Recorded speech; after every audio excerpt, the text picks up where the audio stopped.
everyone, it's June 24th, and that means that if today's your birthday, you share it with mass murderer Charles Whitman, perpetrator of the Texas clock tower shooting in 1966, in which he shot dozens of victims, half dying from their injuries. And that is him right up there. Born in 1951, Whitman was the oldest of three boys born to a plumbing contractor and a devout Catholic.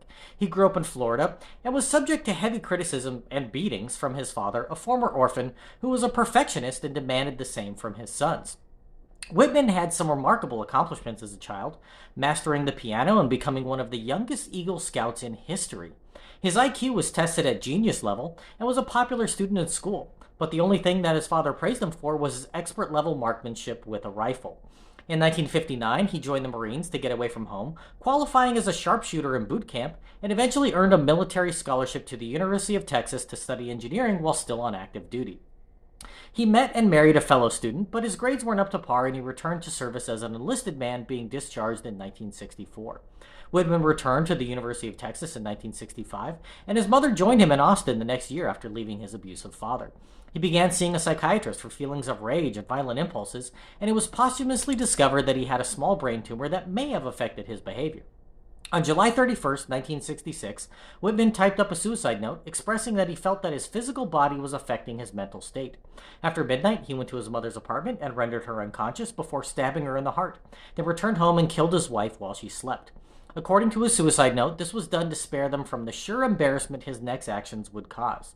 Later that morning, Whitman purchased additional weapons and ammunition to go along with the arsenal he already had at his disposal, headed to the University of Texas, and made his way to the top of the 300-foot tall clock tower.